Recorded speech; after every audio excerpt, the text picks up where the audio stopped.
ఈ క్రాప్ లేదు. ఇలాంటి కెలామిటీ వస్తే, ఇలాంటి విపత్తు వస్తే కనీసం రైతులను పారదర్శకంగా ఆదుకునే కార్యక్రమం కూడా లేదు. ఈరోజు నిజంగా ఆరోగ్యశ్రీ పరిస్థితి చూస్తే జనవరి నుంచి మామూలుగా జనవరిలో ఏదైనా హాస్పిటల్స్ బిల్స్ వస్తే ఫిబ్రవరిలో ఆరోగ్యశ్రీ ట్రస్ట్ ప్రాసెస్ చేసి మార్చిలో బిల్స్ ఇస్తారు. మార్చి 16న కోడ్ వచ్చింది. ఇక అంతే. జనవరి నుంచి ఇప్పటిదాకా 2000 కోట్లు పైచిలుకు దాటాయి Aarogyasri network bill hospitals bill. ఇంతవరకు ఇచ్చిన పాపాన పోల. ఆరోగ్య ఆసరా అటకెక్కిచ్చేశారు. 104, 108 మొన్న ఎంప్లాయీస్కి సంబంధించి మొన్న అడుగుతూ ఉంటే సార్ ఈ ప్రభుత్వం వచ్చిన తర్వాత మాకు జీతాలు లేదు సార్ అని చెప్తా ఉన్నారు.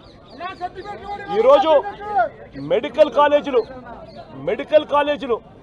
17 కొత్త మెడికల్ కాలేజీలు వైఎస్ఆర్సీపీ ప్రభుత్వం కట్టడం మొదలుపెట్టి అందులో 5 అప్పటికే పూర్తి చేసేసి ఆ 5 కాలేజీల్లో సీట్లు కూడా తెచ్చుకొని మిగిలిన ఇంకొక 5 కాలేజీలకు కూడా ఇప్పుడు సీట్లు తెచ్చుకునే దానికోసం అన్ని వసతులు క్రియేట్ చేసి పెడితే చంద్రబాబు నాయుడు ఏం చేస్తూ ఉన్నాడు?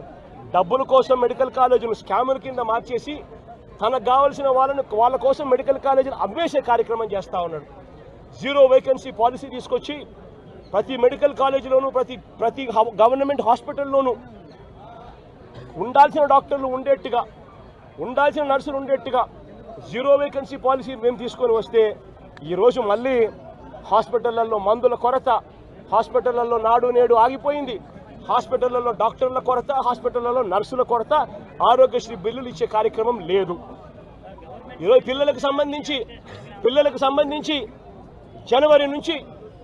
జనవరి, ఫిబ్రవరి, మార్చికి సంబంధించిన క్వార్టర్కి సంబంధించిన విద్యా దీవెన సొమ్ము ప్రతి అమ్మ ఖాతాలోనూ, ఆ పిల్లాడి ఖాతాలోనూ, ఆ పాప ఖాతాల్లోనూ 2 జాయింట్ అకౌంట్లలో నేరుగా పడిపోయింది.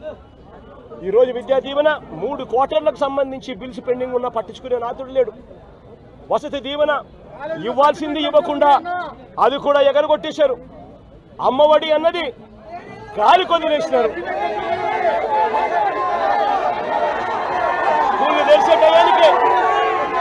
స్కూళ్ళు తెరిసే టయానికే ప్రతి తల్లి కూడా తమ పిల్లల్ని సంతోషంగా బడులకు పంపించేట్టుగా అమ్మఒడి అనే సొమ్ముతో తల్లి ఖాతాల్లోకి నేరుగా పడిపోయే పరిస్థితి గతంలో వైఎస్ఆర్సీపీ ప్రభుత్వం.